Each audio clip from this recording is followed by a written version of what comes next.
अस्सलाम वालेकुम, आप देख रहे हैं डॉन न्यूज में मेजबान अब्दुल गफ्फार पुराना रिप्ले के एक और एपिसोड के साथ। तो जनाब जो वीकेंड का शो है इस पर हम पूरा वीक तो रिकैप करते हैं कि कल मैच हुआ, पाकिस्तान हार गया, अब कल दोबारा मैच है, तो इस दोनों मैचेस पे आज मेनली बात करेंगे। और पाकिस्तान को बहरहाल इस T20 सीरीज में मौका तो मिला है कि वर्ल्ड कप की तैयारियों के हवाले से कुछ हम एक्सपेरिमेंट करें, लेकिन हमेशा की तरह जब जीत नहीं मिलती है तो शोर बहुत मचता है, क्रिटिसिज्म भी होता है, फिर प्रेशर बिल्ड होता है। तो आप करें क्या टीम मैनेजमेंट, क्या तब्दीलियाँ करें, क्या इसी हिकमत अमली से चलने के सवालात पहले भी मौजूद थे। अच्छे ओपनर्स आप एक स्क्वाड में रखते हैं, सिर्फ 2 मिडल ऑर्डर के प्लेयर हैं जिनमें एक आजम खान फिटनेस की वजह से भी थोड़ा स्ट्रगल करते हैं, इफ्तिखार अहमद की वर्ल्ड कप में भी कंसिस्टेंसी नहीं थी। तो हमें एक रिलायबल मैच फिनिशर की ज़रूरत है। वो कैसे आएगा, क्योंकि हमारे पास स्क्वाड में कुछ ऑप्शन ही नहीं है। इस पर तफसीली बात करेंगे। मेरे साथ मौजूद हैं कराची में सीनियर स्पोर्ट जर्नलिस्ट मुनीरुल हक साहब, और कुछ देर में शाहिद हाशमी साहब भी जो है मिलेंगे। मुनीर साहब, क्या ख्याल है आपका पहले मैच के ऊपर, चूँकि अगेन न्यूजीलैंड ने प्रूव टू हॉट, क्योंकि 227 का जब हदफ होगा तो हमारी टीम में थोड़ी सी प्रॉब्लम तो है ना सर, कि शायद साइम अगर रन आउट ना होते, एक बहुत बड़ी इनिंग खेलते तो चांस था, लेकिन वही प्रॉब्लम कि मैच फिनिश करने वाले एलिमेंट की कमी दिखाई दे रही है। बहुत शुक्रिया गफ्फार। देखिए, एक तो हमें ये समझनी चाहिए कि न्यूजीलैंड अपने होम ग्राउंड पर बहुत अच्छी है, बहुत मजबूत टीम है, और जिस तरह कल उन्होंने खेल खेला, उनके 3 खिलाड़ियों ने 2.25 से ज़्यादा के स्ट्राइक रेट से बैटिंग की है। 226 रन तो उन्होंने बना लिए थे, तो साइकोलॉजिकल एज उनका हो गया था। पाकिस्तान की टीम बुरी नहीं है, अभी जैसा आपने कहा ना, वक्त देना पड़ेगा, वक्त आपको देना पड़ेगा। इसलिए कि आपने मिडल ऑर्डर की बात की, मिडल ऑर्डर में इफ्तिखार और आज़म को इसलिए खिलाया गया है कि इस तरह के बैट्समैन अभी आपके पास अवेलेबल नहीं है जो इतना जाने। अगर आप देखेंगे भी ना तो शायद अभी आपके पास अवेलेबल नहीं है। ओपनर्स बहुत सारे आपके पास आ रहे हैं, आपको फास्ट बॉलर्स में मिल रहे हैं, विकेट कीपर आपको मिल रहे हैं, लेकिन शायद मिडिल ऑर्डर में जो आपने मैच फिनिशर की बात की, जैसे हम देखते हैं रिंकू सिंह बड़े अच्छे मिल गए इंडिया को, और टीमों में हार्दिक पांड्या, वो चीज़ अभी हमारे पास नहीं है, उसमें हम लैग कर रहे हैं। लेकिन अभी थोड़ा सा आपको ट्रस्ट करना पड़ेगा। जो डिफरेंस मुझे नज़र आया है ना, वो मुझे नज़र आया स्ट्राइक रेट का। स्ट्राइक रेट उनका मैंने आपको बताया 2.25 से प्लस 3, और हमारे किसी खिलाड़ी का स्ट्राइक रेट 150, पौने 200, सिवाय इसके साइम अयूब के, जिन्होंने ऑन स्लॉट किया आते ही, और उसके बाद 8 गेंदों पर 27 रन, बहुत ही जारहाना इनिंग खेली, बताया कि किस तरह खेल सकते हैं। उनकी तारीफें शुरू हो गई हैं, कई साबिक क्रिकेटर उनको फ्यूचर का सुपरस्टार बता रहे हैं। जिस तरह देखिए ना, अपने डेब्यू मैच में इतने कॉन्फिडेंस से, मुझे बताया गफ्फार कौन खेलता है, नज़र आ रहा था ना कि उन्होंने प्रेशर नहीं था डेब्यू का, बहुत अच्छी इनिंग्स खेली, अनफॉर्चुनेट रन आउट हुए। लेकिन जब 5 ओवर्स में आपके तकरीबन 60 रन हो गए थे, एक खिलाड़ी आउट था, उस वक्त तक भी मैच अब चल रहा था, लेकिन फिर बाद में चीज़ें नहीं हो सकी। बाबर आजम वैसे स्ट्राइक रेट नहीं ले सके, जैसे फॉर्म उनकी अच्छी बहाल हो गई है, और केन विलियमसन ने उनको मुबारकबाद भी दी है फॉर्म बहाल होने पर, कहा कि थ्रेट आगे जाके हो सकते हैं। लेकिन बाबर आजम का जो इशू है वो स्ट्राइक रेट का है, और जिस तरह मॉडर्न क्रिकेट में गेम होता है वो शायद उस स्ट्राइक रेट से अभी बहुत पीछे हैं। तो ये जो मॉडर्न क्रिकेट उन्होंने दिखाया, जिस तरह स्ट्राइक रेट में बात करते हैं, लेकिन 226 रन जो हमने कंसीड किए सर 8 विकेटों के नुकसान पर, जिसमें अगर आप देखें शाहीन शाफिदी को अपने कैरियर में पहली मरतबा 1 ओवर में 24 रन भी कंसीड हुए। फिर आमिर जमाल का डेब्यू 4 ओवर में 55 रन, अब्बास हफीदी बस वेरी एक्सेप्शनल 34 रन दे के 3 विकेटें, इस तरह हारिस रऊफ की 34 रन दे के 2 विकेटें, लेकिन अकेन उसामा मीर 4 ओवर में 51 रन। तो as a bowling unit Munir भाई, पहले हम हाफ का तज्जिया करते हैं, फिर बैटिंग पे भी आते हैं।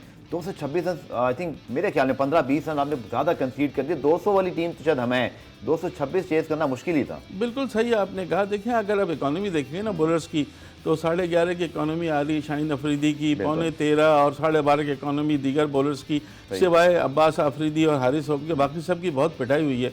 तो आपका कहना सही। देखिए, हम बात करते हैं ना बार बार मॉडर्न डे क्रिकेट की, मॉडर्न डे क्रिकेट यही होता है जिस तरह फिन एलन ने आज शुरू किया था, आया उन्होंने और जारहाना अंदाज से खेलना शुरू किया। डैरिल मिचेल खेले, ग्लेन फिलिप्स खेले, सब ने अपना अपना काम पूरा कर दिया जो उनको ज़रूरत थी। हम नहीं कर पाए, फ़खर नहीं कर पाए। बाबर ने इनिंग ज़रूर खेली, लेकिन जिस वक्त वो आउट हुए उस वक्त उनकी ज़रूरत थी। आपकी पूरी टीम 2 ओवर्स पहले ही आउट हो गई, मतलब एक आखिर में 3-4 विकेटें, फिर वैसे ही हुआ जल्दी कर गई बाबर के आउट होते ही। तो यहाँ चीज़ों को देखने की, समझने की ज़रूरत है। आप बहुत ईजी नहीं लें चीज़ों को।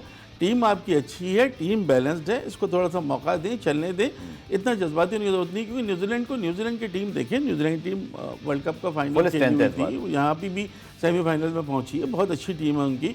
केन विलियमसन की आज आप कल जो मैच हुआ उसमें कैप्टनसी देखते हैं आप केन विलियमसन की, उन्होंने बॉलर्स को भी दिखाया। आजम खान इस हाइट पे गेंद दी है तो उन्होंने मारना पड़ा तो गेंद पूरे बल्ले पे नहीं आई और कैच हो गया। और कितना खूबसूरत कैच लिया है मार्क चैपमैन ने भी आखिर में, और फिर इन्होंने भी 3 कैचेस लिए, और उनका अंदाजा हो रहा था कि जो प्लेयर्स जो हैं वो कवर्स और एक्स्ट्रा कवर की पोजीशन पर थोड़ा उठता हुआ शॉट खेल रहे हैं, वहाँ 2 या 3 कैचेस उनको मिले हैं, खुद केन विलियमसन ने लिए हैं। तो कप्तानी का भी बड़ा अमल दखल होता है, और और उसके बाद प्लेयर्स उनके जो हैं उन्होंने असल में उनकी पूरी टीम ना एज ए टीम खेली। नज़र आया कि उन्होंने बॉलिंग में भी और बैटिंग में भी बड़ा डिफरेंस होता है। जब आप 46 रन से कोई T20 हारते हैं, इसका मतलब है वन साइडेडली हारे हैं आप। तो चीज़ें हैं थोड़ी सी, अभी आज बैठना होगा टीम मैनेजमेंट को, कल दूसरा मैच है तो तैयारी करें। जी बिल्कुल। मुनीर भाई, अगर हम थोड़ा सा बैटिंग एनालिसिस करने से पहले स्क्वाड पे वापस जाएं, 6 हमारे पास टॉप ऑर्डर के प्लेयर्स हैं, शमूल सारे ओपनर नहीं है, साहिबजादा फरहान भी ऊपर खेलते हैं, हसीब का भी टॉप 3 में नाम आता है, इसी तरह फ़खर और साइम, बाबर, रिजवानी सब ओपनर हैं। मिडिल ऑर्डर में सर हमारे पास सिर्फ 2 चॉइसेस हैं, वो भी इफ्तिखार की आपने देखा वर्ल्ड कप में भी वो परफॉर्मेंस नहीं थी जो हम उनसे एक्सपेक्ट कर रहे हैं। आजम अभी बहुत नए हैं, अभी उनके बारे में कुछ कहना कबल वक्त है, लेकिन ऑप्शन नहीं है हमारे पास बहुत ज़्यादा। नवाज भी उस तरह की फॉर्म में नहीं है, उनकी टीम में शमूलियत पे ही सवाल उठते हैं। 6 ओपनर्स और 2 मिडिल ऑर्डर के प्लेयर, जबकि आपके पास अच्छे ओपनर्स हैं। रिजवान, बाबर और साइम को मैं एक्सपेक्ट नहीं करता कि ये चेंज हो जाएंगे, ये चलेंगे, इनके पास क्वालिटी भी है, इनके पास क्लास भी है। प्रॉब्लम आपकी मिडिल ऑर्डर में, और वहीं हमने ऑप्शन बड़े महदूद रखे हुए हैं। क्या मुझे समझ नहीं आ रही, क्योंकि इवन फ़खर जमान के साथ भी थोड़ी ज्यादती है कि वो अपने नंबर पे नहीं खेल रहे। देखिए, अगर आप डोमेस्टिक पे नज़र दौड़ाएंगे ना, तो आपको इस तरह के मिडिल ऑर्डर में तेज़ खेलने वाले प्लेयर अभी अवेलेबल इतने हैं नहीं कि जिनको हमने नहीं लिया, हाँ, या हम कह सकें आपके पास प्लेयर ही टॉप ऑर्डर्स के आ रहे हैं। या तो शॉर्टर फॉर्मेट का है, हर जगह आप देख लें, या तो विकेट कीपर आपको ज़्यादा नज़र आते हैं या टॉप ऑर्डर्स के। अब यहाँ पे भी आपका 6-7 प्लेयर टॉप ऑर्डर, बिल्कुल आपने सही कहा। अब आपने एक चेंज भी करके देखा। देखिए, साइम अयूब का तो इंक्लूजन ज़रूरी था, वरना अभी भी हमें वही पुराने प्लेयर नज़र आते हैं। अगर बाबर कप्तान होते ना, तो अभी भी इमाम हक को, भाई मशरफ, उन्हीं का नाम अब्बास आफरीदी के साथ जाते, नाम साइम अयूब के साथ जाते। तो ये क्रेडिट तो ज़रूर बहरहाल नहीं मैनेजमेंट का, टीम अच्छी उतारी है, इसमें कोई वो नहीं है। जब हम कल टीम देख रहे थे, जब मैच शुरू हुआ था, जो भी पहले टीम तो एक दिन पहले ही हमें मिल गई थी देखने को सुबह ही, तो उसमें हमें नज़र आ गया था कि टीम बिल्कुल बैलेंस है। और आपने जमान खान को नहीं लिया, आपने अब्बास आफरीदी ने प्रूव कर दिया, अगले मैच में जमान खान को मौका मिल सकता है। देखना होगा कि उसामा मीर जो नहीं चले, क्या उनकी जगह आप कोई फास्ट बॉलिंग ऑप्शन के साथ जाएंगे, क्या आप उनकी जगह जमान खान के साथ जाएंगे, वसीम जूनियर के साथ जाएंगे, या आप फिर दोबारा स्पिनर्स पर, तो ये देखना होगा। चलिए, आपने जो बात की, मैं इसके ऊपर आपकी राय लेना चाहता हूँ। अब ठीक है, आपने बिल्कुल ठीक कहा, बाबर इससे बेहतर स्ट्राइक रेट कर सकते हैं, बेहतरी गुंजाइश तो हमेशा होती है। 160 उनका स्ट्राइक रेट था, लेकिन सर केन विलियमसन भी तो 135 के स्ट्राइक रेट से खेलते हैं। उन्होंने 42 गेंदों पे 57 रन बनाए, और वो एंकर कर रहे हैं इनिंग को, और उनके साथ डैरन मिचेल मार रहे हैं। तो T20 में हमारे पास देखें, रियलिटी ये है कि हमारे पास सर ऐसी बैटिंग लाइन नहीं है कि बाबर आजम भी आते ही मारना शुरू हो जाएं। क्योंकि मेरी ये ज़्यादा यह है, जहाँ इस सीरीज़ में भी बाबर ने कहीं बहुत लो स्कोर किया, पाकिस्तान का पूरा बैटिंग कोलैप्स हो जाएगा। आज जब तक वो क्रीज पे थे, आप मैच में रहे, मेरी ये जाती राय है। लेकिन प्रॉब्लम ये है मुनीर भाई कि उनके पास नीचे जाके ना फिलिप्स, मार्क चैपमैन और इसी तरह उनके पास दीगर ऑप्शन मौजूद हैं, लेकिन हमारे पास ऑप्शन नहीं। तो फिर बैट्समैन, इवन रिजवान को अगर आप देखें, रिजवान भी बहुत खुला नहीं खेल रहे थे, उन्होंने साइम के आउट होने के बाद भी। अब इसको शायद रीअसेस करना पड़ेगा, या तो फिर हमारे पास मिडिल ऑर्डर इतना तगड़ा हो जो मैच फिनिश करे, फिर ऊपर से चांस लिया जाए। मुझे एतमाद की कमी दिखाई दे रही है। एतमाद की कमी तो अपनी जगह। आपने बात की ना कि जाते ही जारहाने खेलने वाले, तो अब 4 प्लेयर आपके पास हैं, एक साइम है, एक फ़खर है, एक इफ्तिखार है, एक आज़म है, कि जिनको जाते ही पहली गेंद से आप दे देंगे जी। इवन आमिर जमाल को भी हम उसमें शामिल कर सकते हैं अगर टू द सम एक्सटेंट। लेकिन आपके पास जो बाबर हैं वो तेज़ नहीं खेल सकते, रिजवान भी तेज़ खेलते हैं, लेकिन शायद वैसा ऑनस्लॉट नहीं है उनका जिसके लिए मॉडर्न क्रिकेट में आपको ज़रूरत हो। आपने बिल्कुल सही कहा, उनका भी स्ट्राइक रेट ज़्यादा नहीं होता, लेकिन केन विलियमसन की जो एबिलिटी कैप्टनशिप की है, और केन विलियमसन के साथ जो दीगर प्लेयर्स हैं, वो इस कमी को पूरा कर देते हैं। ये इकोनॉमी रेट है। शाहीन शाह अफरीदी 4 ओवर 40 रन 3 विकेटें, वैसे ओवरऑल बुरी परफॉर्मेंस नहीं, लेकिन 24 रन जो कंसीड किए 30 ओवर में, वो बहुत बड़ा मोमेंटम शिफ्ट हुआ न्यूजीलैंड के लिए। Haris Rauf good to see him return to the form, T20 के अच्छे बॉलर हैं, 2 विकेटें भी ली।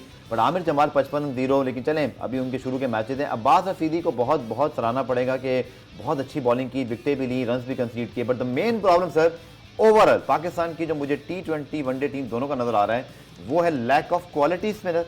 एक प्रॉपर स्पिनर जिस तरह ईश सऊदी हैं, मिचेल सार्टनर तो कोविड के से खेले नहीं थे, भारत के पास अश्विन जडेजा जैसे ऑप्शन हैं, या अक्षर पटेल, नई परफॉर्मेंस हो रही है हमारे स्पिनर्स की। हम तो बहुत अरसे से इस बात पे कहते हैं ना शिकवे ही कर रहे हैं। वर्ल्ड कप में भी ये नहीं हुआ, अब उसामा मीर को फिर चांस मिला, अब इम्पैक्ट भी नजर नहीं आ रहा है। ऐसे लगता है जैसे ना हमारे पास स्पिनर्स में वो एक क्वालिटी या स्किल्स खत्म हो गई। आप ही क्या रहे हो, और नजर भी कुछ नहीं आ रहा, मसले का हल क्या है? मैं बिल्कुल कहे तो देखें पड़ा हुआ था, इसलिए कि आपको जब अबरार इंजर्ड हुए तो आपको नवाज को उनका रिप्लेसमेंट भेजना पड़ा टेस्ट में, जो किसी सूरत उनका रिप्लेसमेंट नहीं था। लेकिन जो अच्छी चीज़ नज़र आ रही है ना, पर वो ये नज़र आ रही है कि पाकिस्तान का जो बैकअप में जो यंगस्टर आ रहे हैं ना, वो बहुत अच्छे, 3-4 तो बहुत अच्छे लेफ्ट आर्म स्पिनर जो इस वक्त आगे जा रहे हैं।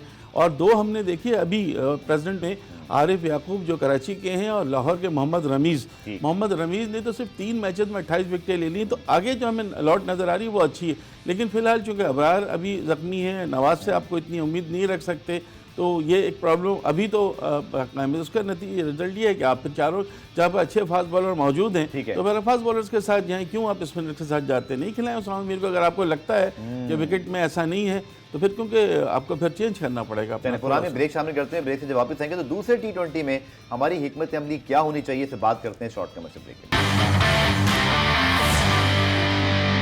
जनाब रिप्ले में खुशामदीद और अब बात करते हैं जनाब दूसरे T20 मैच की। मुनीर भाई, अब दूसरा T20 वैसे तो 5 मैचों की सीरीज है और आपके पास वैसे इसमें कोई घबराने की बात नहीं, मैं आपसे एग्री करता हूँ कि हमें बहुत ज़्यादा ना इसलिए कल के मैच से नताइज अखज़ नहीं करने चाहिए, बट हिकमत अमली की डायरेक्शन क्या हो, क्या हम सेम टीम को लेकर जाएँ, थोड़ा सा चेंज करें।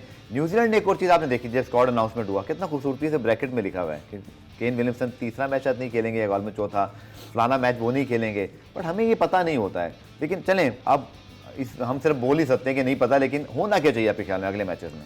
देखिए, एक मुझे स्पिनर का एक ऑप्शन, जैसे अभी आपसे बात हो रही थी ना, उसामा मीर की जगह आपको अगर कोई तब्दीली करनी तो करें, वरना ज़रूरत नहीं है तब्दीली करने की, इसलिए कि आप फ़ौरन एक मैच के बाद इतना पैनिक होने की ज़रूरत नहीं है। हम क्यों सोच रहे हैं कि हम कोई जिम्बाब्वे या उसकी टीम से, न्यूजीलैंड की टीम बहुत अच्छी है और अपने होम ग्राउंड पर तो हमेशा बहुत अच्छी रही है और ईडन पार्क में ज़ाहिर है उनका रिकॉर्ड भी अच्छा है, हमारा रिकॉर्ड भी इतना बुरा नहीं है, लेकिन एक शिकवा है पाकिस्तान क्रिकेट से यहाँ पर सर, हम तो अपने घर पे भी हार जाते हैं, तो हम भी तो अपने घर में जीतना शुरू करें ना, फिर हम एज अ क्रिकेटिंग नेशन कहाँ स्टैंड करते हैं। अब ये बात समझ रहे हैं, हम सारी टेस्ट सीरीज हारे, वनडे सीरीज भी हारे, फिर हम वहाँ जाके भी ऑस्ट्रेलिया से हारे, फिर न्यूजीलैंड से भी हार रहे हैं, फिर सेकंड टियर की टीम ही समझे जाएंगे हम। नहीं, सेकंड ईयर की टीम तो अगर आपको मुस्तकिल शिकस्त होगी तो जाहिर है फिर दूसरी टीमें आपसे वर्ल्ड कप में हुआ, एशिया कप में हुआ, ऑस्ट्रेलिया में हुआ। देखिए, शॉर्टर फॉर्मेट में T20 में फिर भी पाकिस्तान की टीम ऑन पेपर भी पाकिस्तान की टीम अच्छी है और पाकिस्तानी टीम में भी है, लेकिन एक आपको फतह की ज़रूरत है, एक फतह मिलेगी तब ये फिर थोड़ा सा चलेंगे। बहुत ज़्यादा घबराने की ज़रूरत नहीं है, अभी तो एक ही मैच हुआ है, ठीक है। मुनीर भाई कह रहे हैं शाहिद हाशमी साहब कि अभी घबराने की जरूरत नहीं, लेकिन वाकई पहला मैच हुआ है। लेकिन मुनीर भाई, क्या शाहिद भाई अब क्या लगता है आपको, पहले मैच में हमें क्या चीज़ों को ठीक करना है जब हम दूसरे T20 में अब इनेक्शन होंगे, आपके ख्याल में कहाँ कमी रहेगी पहले मैच में? देखिए, पाकिस्तान की टीम सीरीज का आगाज इसी तरह करती है, एक आध मैच आती है तो वार्म अप करती है, फिर मोमेंटम में आती है, तो इतना बुरा नहीं हुआ। लेकिन सबसे मेन चीज ये थी कि 226 बहुत ज्यादा स्कोर दे दिया था, दोनों तरफ विकेट के पाकिस्तानी बॉलर्स ने बॉलिंग कराई। 55-56 रन आमिर जमाल को पड़े, 51 रन उसामा मीर को लगे और 45-46 शाहीन शाह अफरीदी को, तो ज्यादा रन दे दिए थे दोनों तरफ बॉलिंग करके, कैचेस भी ड्रॉप किए। फिर उसके बाद जो पाकिस्तान के पावर हिटर्स थे 4, 5 और 6 पर फखर, इफ्तिखार और आजम, उनके पास अच्छा मौका था, अच्छे 10 ओवर में 109-110 रन चाहिए थे। आखिरी जब आजम बैटिंग करने गए तो 97 रन चाहिए थे और 8.2 ओवर बाकी थे, और वो हिटिंग के लिए मशहूर हैं।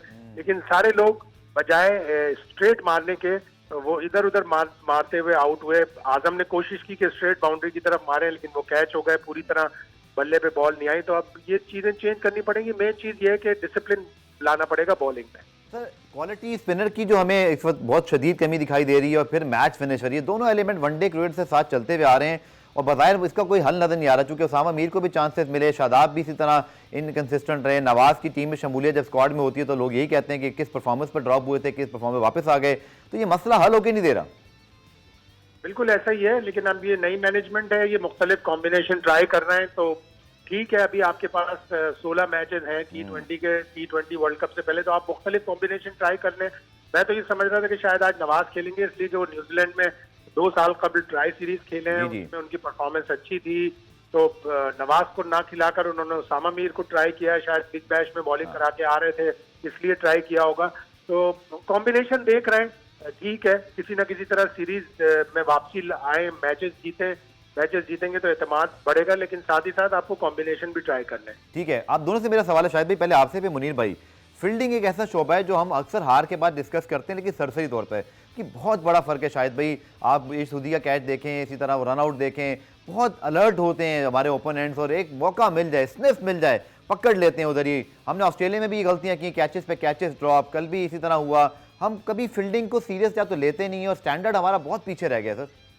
बिल्कुल ऐसा ही है। अगर आप देखें तो हम कैच कम पकड़ते हैं, दूसरे लोग कैच कम छोड़ते हैं, और हम फील्डिंग की तरफ इतनी तवज्जो भी नहीं देते।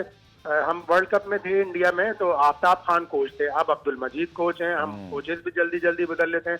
तो आफ्ताब खान ने उस वक्त कलकत्ता में बताया था मीडिया को कि मैं यहाँ पे ऐसी चीजें सिखा रहा हूँ इन लड़कों को जो इन्हें बेसिक्स हैं, ये इनको डोमेस्टिक क्रिकेट के लेवल पे सीखनी चाहिए। इंटरनेशनल क्रिकेट वो स्टेज नहीं है जहाँ पे इनको बेसिक चीजें बता रहा हूँ। तो बड़ा सख्त बयान था उनका, और उससे हमें सबक लेना चाहिए कि हम अपने खिलाड़ियों को डोमेस्टिक लेवल पे चीजें नहीं सिखाते, वो आके इंटरनेशनल क्रिकेट में आके सीख रहे होते हैं। और फैन रेडियो पे मैं ब्रैड हेडिन को सुन रहा था, वो कह रहे थे कि मैं पाकिस्तान की फील्डिंग ड्रिल देखकर हैरान रह गया कि फील्डिंग कोच जो है डायरेक्ट सीधे सीधे कैचेज हाथों में दे रहे थे। इस तरह फील्डिंग ड्रिल नहीं कराई जाती। और मार्क पॉल ने कहा कि हम जब क्रिकेट शुरू करते हैं 4-5 साल 6 साल की उम्र में, तो हमें सबसे पहले तकरीबन 6-7 महीने सिर्फ फील्डिंग कराना सिखाया जाता है। ठीक है, आपसे सर मैं पूछूंगा दूसरे T20 या तीसरे T20 में क्या हिकमत अमली होगी। पहले क्विकली मुनीर भाई, fielding again the problem for Pakistan. देखिए जिस तरह शाहिद ने कहा है ना, मतलब शाहिद ये कहे को बहुत ज़्यादा समझने चाहिए हमें। शाहिद आजमी माशाल्लाह बड़े तजर्बेकार साफ़ी हैं, और जिस तरह की बात हुई, एयर फील्डिंग तो हमारी बिल्कुल नहीं है ना। कैचेस ड्रॉप करने का मतलब है कि आप मैच ड्रॉप कर देते हैं, तो वो तो आपके पास आपको बहुत ज़्यादा उसको सीरियसली नहीं क्या। फील्डिंग तो पाकिस्तान की कभी भी अच्छी तो नहीं रही है, माजरत के साथ, ही है। लेकिन ये चीज़ में बेहतरी किसी सूरत नहीं आ रही है। कोई बैट्समैन आपको अच्छा मिल जाता है, बॉलर अच्छा मिलता है, लेकिन फील्डर कभी आपको T20 में एक कैच एक मोमेंट पूरे मैच को तब्दील करते हैं। साइम अयूब का जो रन आउट था। शायद भाई नाउ अभी जैसे मुनीर भाई ने बिल्कुल ठीक बात की कि अभी पहला मैच है, वर्ल्ड कप में टाइम है, एक्सपेरिमेंट करें, इसलिए हम भी बहुत ज्यादा तनकीद करते हैं ना, पैनिक बटन नहीं दबना चाहिए। लेकिन शायद भी डायरेक्शन क्या हो, वो जो हमारे मिसिंग पार्ट है एक जेन्युइन स्पिनर वाला, अब फिर हमें थोड़ी प्रॉब्लम आ रही है मैच फिनिशर के ऊपर। 6 ओपनर सर हमने सेलेक्ट किए हैं टॉप ऑर्डर के प्लेयर, 2 सिर्फ मिडिल ऑर्डर के ऑप्शन है, उनमें से भी एक की फिटनेस पर और एक की कंसिस्टेंसी पर सवाल उठते रहते हैं। तो थोड़ा सा मुझे ओवरऑल सिलेक्शन पे भी एतराज है। T20 क्रिकेट में, बल्कि ओवरऑल वाइट बॉल क्रिकेट में इतना आपको रिजिड नहीं होना चाहिए कि ये अगर ओपनर है तो ये ओपन ही करेगा, ये अगर मिडिल ऑर्डर है तो ये मिडिल ऑर्डर में ही खेलेगा। ठीक है, फखर 4 पे भी अच्छा खेल सकता है, बाबर आजम 3 पे भी अच्छा खेल सकता है, और बाबर आजम ने आज दिखाया कि 3 पे उन्होंने आके 50 की। तो ऐसा रिजिडिटी नहीं होनी चाहिए। हाँ, स्पिन के शोबे में पाकिस्तान को वाकई बड़ी मेहनत करनी पड़ेगी, और स्पिन के शोबे में एक ऐसा लेफ्ट आर्म स्पिनर चाहिए होगा जिस तरह कुलदीप यादव टाइप है, कि जो रिस्ट से और पूरा राउंड आर्म एक्शन से बॉलिंग करता है। इस तरह के स्पिनर है हमारे पास। एक फैसल अकरम हमारे पास बहुत अच्छा है, सुफियान अच्छा फास्ट बॉलर, अच्छा स्पिनर है, लेफ्ट आर्म स्पिनर। तो इस टाइप के स्पिनर देने पड़ेंगे, और फिर उन्हें मुस्तकिल चांस देना पड़ेगा। अब वो फिंगर स्पिन वाला वो जमाना जो है इतना नहीं रहा। ठीक है, शायद भी आपने काफी क्रिकेट कवर की है वेस्ट इंडीज में भी, जहां वर्ल्ड कप होना है, क्योंकि हमारी तैयारी उसकी तरफ है। आपके ख्याल में वर्ल्ड कप को मदद रखते हुए हमें क्या एलिमेंट यहां से टेक करना शुरू करने, स्पेशली हमें गाइड भी कीजिएगा कि वहां स्पिनर्स का रोल ज्यादा इंपॉर्टेंट हो जाएगा। देखिए, स्पिनर आपको कम से कम 1 या 2 तो खिलाना ही पड़ते हैं, और उसमें एक अगर ऐसा मिल जाए जैसे इफ्तिखार टाइप कि जो बैटिंग भी करता है बॉलिंग भी करता है। आज मुझे हैरानी हुई कि शाहीन ने इफ्तिखार को बिल्कुल भी यूज नहीं किया। तो ऐसे स्पिनर आपको चाहिए जो थोड़ी बैटिंग भी कर सकें और बॉलिंग भी कर सकें। और वेस्ट इंडीज में यकीनन वेस्ट इंडीज की पिचें, आप वैसे जिस जमाने में कहते थे ना कि उनके फास्ट बॉलर होते हैं तो बहुत तेज पिचें होती हैं, अब वेस्ट इंडीज की पिचें ऑलमोस्ट सब कॉन्टिनेंट की तरह होती है। बहुत बहुत शुक्रिया आपका शाहिद हाशमी साहब। ना हो कल एक और बड़ी इंटरेस्टिंग चीज हुई कि शाहीन शाह अफरीदी आमिर के लिए बैटिंग करने आ गए, और PSL में भी उन्होंने ऐसा किया था, एक 50 ही बनाएगा, दफा नहीं चले। देखिए अच्छी बात है, कोई कुछ करना चाह रहा है, पर जिसका काम उसी को साजे। आमिर जमाल ऑलराउंडर हैं, अभी ऑस्ट्रेलिया में रन्स करके आए हैं, वो क्या सोच रहे होंगे जब आमिर जमाल बैठे होंगे और शाहीन बैटिंग करने चले गए। अगेन शाहीन हमारे कप्तान हैं, हम चाहते हैं वो भी ऑलराउंडर बने, बट आमिर जमाल का इस वक्त मुनासिब जाना था। नहीं, सबको हैरत हुई थी, बिकॉज के सब एक्सपेक्ट कर रहे थे कि आमिर जमाल आएंगे, और आमिर जमाल ने जिस तरह ऑस्ट्रेलिया में खेला था उनसे बड़ी तवक्कुआत भी थी यहाँ, और उस वक्त वही एक आखिरी आसरा रह गए थे। बिल्कुल। लेकिन शाहीन को देख के मैं भी सरप्राइज उसी तरह हुआ जिस तरह आप हुए, और कोच उन्होंने आते ही जो पहली गेंद पे भी छक्का लगाने की कोशिश की, दूसरी गेंद पे भी, और उसमें वो आउट भी हो गए। तो वो जो उन्होंने गैम्बल किया था उसमें तो वो टोटली वो गैम्बल फेल हो गया। तो उसमें तो आप उनका जो डिसीजन था वो बैकफायर हो गया। कुछ नहीं पता, देखें शाहीन शाह अफरीदी का कुछ नहीं पता कि वो दोबारा पहला ओवर अच्छा किया था, शुरुआत अच्छी थी, ब्रेक थ्रू भी लेकर दिया, लेकिन अब ये रन का सैलाब भी तो सर रोकना है ना हमें। देखिए मैं और जैसे शाहिद भाई ने बिल्कुल ठीक बात की, इफ्तिखार आपके पास ऑप्शन थे, जैसे सलमान अली आगा ने अच्छी खासी बॉलिंग की, हम मिस कर जाते हैं इस चीज को। मेरा ख्याल है वो या तो ये इंतजार में रहे होंगे कि कोई लेफ्ट हैंडेड बैट्समैन आए तो वो लाएं ऑफ स्पिनर को, या उनको अपना ही ज़्यादा डिमांड। लेकिन पिटाई देखें कहीं की हुई है, खुद शाहीन शाह अफरीदी की पिटाई हुई, आमिर जमाल से ओवर कराने थे वो भी बहुत, आज उनकी भी पिटाई हुई। उसामा मीर का जो ज़्यादा हमें नज़र आ रहा है ना, उससे नज़र आ रहा है कि वो सिर्फ स्पिनर है, बैटिंग या कुछ उनमें नहीं है। तो उनको उनसे जो तवक्कुआत हमें थी ना कि यार ये लेग स्पिनर हैं, थोड़ी गेंद में इनकी हाइट है, वैरायटी है, तो वो चीज़ बिल्कुल नज़र नहीं आई। तो थोड़ा सा उनकी तरफ से मायूसी थोड़ी हुई है। और इफ्तिखार अहमद की हम ये तो बात करते हैं, ब्रेक के बाद बात करेंगे, जो मतलब लंबा खेलना है वो नजर नहीं आता। वो रन्स करते हैं 25 30 35, लेकिन इफ्तिखार अहमद जिनको बहुत हाई रेट करते हैं लोग उनको कि डोमेस्टिक के बड़े सीजन परफॉर्मर हैं, अभी तक एक ऐसी इनिंग नहीं है जिससे उन्होंने मैच को तब्दील किया। मुझे याद है T20 में लूजिंग कॉज में उनके रन जरूर थे, बट विनिंग कॉज में रन हो तो ज़्यादा मजा आएगा। डिस्कस करते हैं शॉर्ट कमर्शियल ब्रेक के बाद। मिसबाउल हक ने आई थिंक 3D क्रिकेटर कहा था इफ्तिखार अहमद को। सबसे अच्छे क्रिकेटर हैं चूंकि डोमेस्टिक में रन्स करके आए हैं, और डोमेस्टिक का सीजन परफॉर्मर मैं तो उसकी बड़ी रिस्पेक्ट करता हूं चूंकि वो मेरिट पर आता है, बट इफ्तिखार ट्रांसलेट नहीं कर पा रहे उस चीज़ को इंटरनेशनल क्रिकेट के अंदर। वर्ल्ड कप में आपको याद है ऑस्ट्रेलिया के मैच में एक ऐसी सिचुएशन थी जहां वो सिर्फ थोड़ी देर रुकते तो मैच बन सकता था, वहां भी वो आउट हो गए। और स्पिनर्स के आगे, बल्कि मैं तो यहाँ पे एक नई डिबेट भी लेके आ रहा हूँ जो मैंने ट्वीट किया, सर क्या ख्याल है अगर मोहम्मद रिजवान जो बहुत अच्छा ओपन करते हैं, बट बाबर भी करते हैं, बाबर ऊपर खेलेंगे तो शायद मुझे लगता है कि उनके रन थोड़ा तेजी से बनेंगे, और रिजवान कहीं तीसरे नंबर पे या चौथे पे आ जाएं, कुछ शफलिंग हम ऐसी करें। उसकी वजह लॉजिक मेरी है, फिर आप प्लीज को एक्सप्लेन कर दीजिएगा कि स्पिनर्स को खेलने वाला और मैच विनर रिलायबल प्लेयर इस वक्त रिजवान है, जो उसने टेस्ट मैचेस में भी साबित किया, वरना T20 में तो बहुत वैक्यूम है अभी। हमें या तो इंतजार करना पड़ेगा इफ्तिखार और आदम गुरूम हो जाएं। असल में बाबर और रिजवान दोनों ने जो T20 में बैटिंग, अगर उनका आप रिकॉर्ड देखते हैं वो तो खैर बहुत अच्छा है, इसीलिए शायद उनको रिजवान को रखा गया अभी। मैंने जैसे आपने बात की ना, शाहिद ने भी कहा चौथे नंबर फखर बैटिंग कर सकते हैं, लेकिन मैं थोड़ा सा डिफरेंट मेरा ओपिनियन है। उनका नेचुरल नहीं है ना नंबर, नेचुरल नहीं है फखर, इतना नेचुरल। अब आप साइम वो रुकते हैं ना सर शुरू में, आप वो ऐसे प्लेयर है नहीं। हाँ, साइम अयूब को अगर आप चौथे नंबर पर खिलाते हैं बेचारा खेल लेगा, शान मसूद को भी आप खिलाते थे ना वो खेल, लेकिन आपको यहाँ पर ज़्यादा बेहतर, जब आप ट्राई कर ही रहे हैं ऑप्शन, तो आप फखर और साइम को क्यों नहीं ओपनर ट्राई करते? 1 डाउन रहने दे बाबर को, 2 डाउन रिजवान को ले आए, फिर इफ्तिखार पे ये भी करके देख सकते हैं आप। बिल्कुल, अभी आपने कहा 16 रिजवान को मैं इसलिए सर नीचे लाना चाह रहा हूँ, जो मेरी लॉजिक है, आप भी बता दें देखने वाले भी, कि आपके पास, आप खुद बता दें सब जो आप अभी देख रहे हैं बाद में, आपके पास वाकई अगर कोई मैच विनर है मिडिल ऑर्डर में हो सकता है वो रिजवान ही है। श्रीलंका के खिलाफ आपको याद है उसने मैचेस जितवाया था वर्ल्ड कप में, स्पिनर्स को उसने अटैक किया था। बाकी प्लेयर हमारे पास ऐसे नहीं है, स्पिनर्स को डोमिनेट बना सर प्लेयर कोई है ही नहीं हमारे पास। बिल्कुल सही आपने कहा। देखिए रिजवान की सलाहियतों से कोई इनकार नहीं है, लेकिन जो ओपनिंग के मैं या आप बात कर रहे हैं ना कि हम साइम और फखर के साथ जाएं, ये भी बेहतर ऑप्शन हो सकता है। मेन वजह जो है ना पावर प्ले है। ये जो शुरू के पावर प्ले के जो ओवर्स होते हैं, इसमें अगर ये दोनों ने कर दिया ना, जारहन अंदेसरा, आज हमने देखा, कल के मैच में हमने देखा था कि 8 गेंदों पर 27 रन बने साइम मुहीब ने। अगर फखर होते हैं वो भी चलते हैं तो इसी तरह से होता है, तो वो भी आप एक ले सकते हैं। अब जाहिर इस वक्त तो आप कॉम्बिनेशन ट्राई कर रहे हैं ना, वरना कॉम्बिनेशन तो आपका ऑलरेडी सेट था, बाबर और रिजवान का तो ओपनिंग प्लेयर सेट था ना, ये तो आपने ट्राई किया है तो कर सकते हैं। मैं तजवीज़ और इसकी आइडिया का हामी हूँ कि एटलीस्ट आप कुछ नया करके देखें, क्योंकि मुझे जो नजर आ रहा है सर, आप जो मर्जी ऊपर अचीव कर लें टॉप 3 पर, फंसना आपने मिडल में आ गई है और वहीं पे आपके पास एक्सपीरियंस नहीं है। मैं आपको फिर बताऊं कि इफ्तिखार और आजम की जो हमने बात की है ना, इनको मौका मिला है। इनको पूरे 5 मैचेस दें इनको, नहीं 5 मैचेस दें, 4 मैचेस दें, लेकिन प्रूव इन्होंने करना है। अगर आप बिल्कुल नहीं कर सकेंगे, आपकी कोई खामियां नजर आ गई हैं कि आप शॉर्ट पिच पे खाइफ हैं या आप बिल्कुल है, वो चीजें अगर नजर आ रही हैं तो फिर तो आप नहीं बन सकते। I think it's about time कि इफ्तिखार जो है वो कुछ ओनरशिप लें, थोड़ा सा जिम्मेदारी है, क्योंकि आप काफी अरसे से टीम के साथ हैं। जी बिल्कुल, अब तो परमानेंट मेंबर हैं, उनको पता है कि वर्ल्ड कप में इंडिया के खिलाफ मैच अच्छी नहीं खेली थी, लेकिन अगेन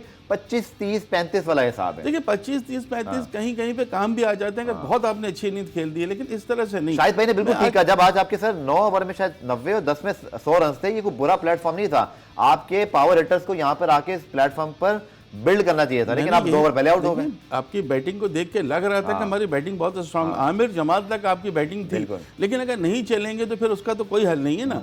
आप कोई भी नहीं चला जिस तरह आपको चलना चाहिए था, सिवाय आप ये देखें एक बाबर आजम, थोड़ा रिजवान और साइम अयूब के अलावा तो कोई ऐसे इनिंग किसी की नजर नहीं आ रही कि जिसको आप बहुत ज्यादा हाईलाइट कर सकें। और बाद में विकेटें बहुत तेजी से गिरी है, पार्टनरशिप भी बिल्ड नहीं हो रही थी। अब जाहिर है आपका आस्किंग रेट बढ़ता जा रहा था, तो प्रेशर आपके ऊपर बढ़ता चले जा रहा था।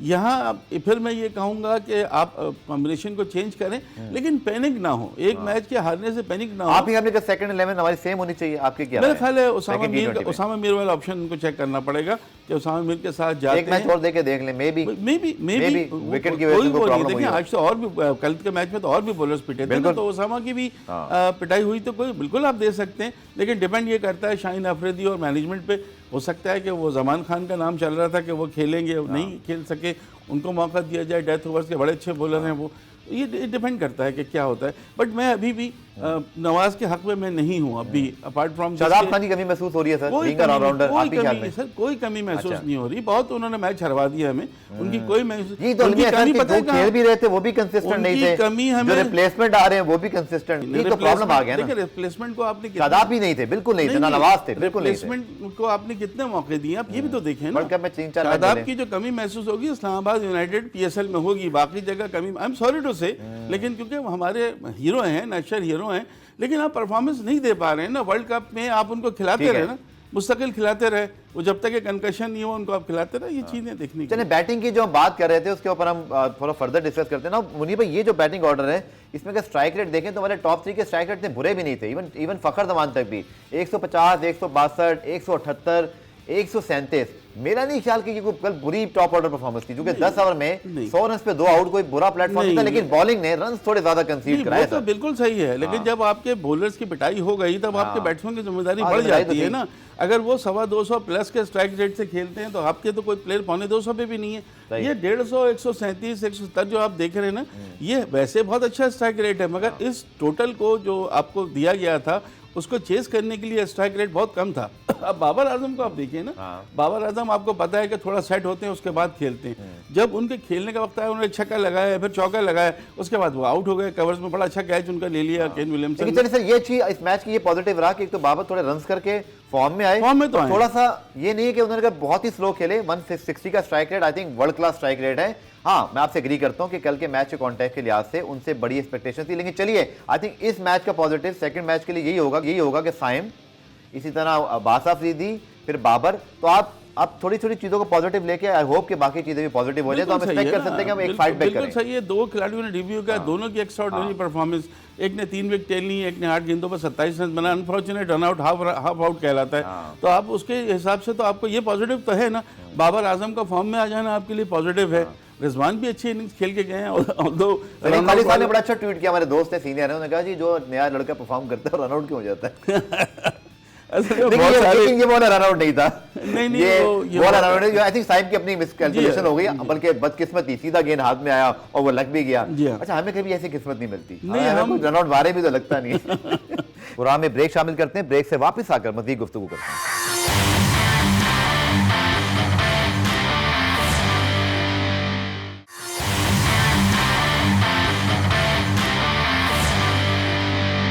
जनाब रिप्ले में खुशामदीद, बात करें जनाब पाकिस्तान न्यूजीलैंड T20 सीरीज की। शाहिद भाई ने बड़ी अच्छी बात बोली, हम सीरीज का आगाज थोड़ा स्लो करते हैं, फिर एक आध मैच जीतते हैं, तगड़े होते हैं, और फिर एक ऐसा मैच हारते हैं जो जीता हुआ मैच होता है। तो मुझे भी ऐसे ही पैटर्न बनता दिखाई दे रहा है। आई एम एक्सपेक्टिंग कि पाकिस्तान टीम इंशाल्लाह कल बाउंस बैक करेगा। ऑस्ट्रेलिया में नहीं सर, ऑस्ट्रेलिया के अलावा बात हो रही है। ऑस्ट्रेलिया 29 साल हो गए, आई एम सॉरी, वहां में क्या बोलूं। ये है अनफॉर्चुनेट है कि पाकिस्तानी टीम जहां भी वहां भी सर हमने पर्थ में तो बुरे आते आ रहे, सिडनी मेलबर्न में बहुत सी फाइट हमने मेलबर्न में अच्छा, आप देखिए माइकल वॉन और बहुत सारे क्रिकेटर तारीफ की पाकिस्तान जी बिल्कुल, लेकिन फिर आप 89 पे आउट हो जाते हैं तो फिर तारीफ वाली बात नहीं रहती है। 115 पे आप आउट हो जाते हैं तो वो एक तकलीफ नहीं, वो गलत चीज़ है। बहरहाल वो इस दफ़ा भी हुआ। ये बात बिल्कुल सही है कि जब हम जाते हैं बड़े टूर्नामेंट में भी पाकिस्तानी टीम स्टार्ट में अच्छा नहीं होती, लेकिन ऐसा रिदम पकड़ लेती है। अल्लाह करे दूसरे मैच से रिदम पकड़े हमारी टीम, डिफरेंस बड़ा है। और आपके बॉलर्स को ये देखना होगा कि क्या वजूहत थी कि आपके बॉलर्स की इतनी पिटाई हुई।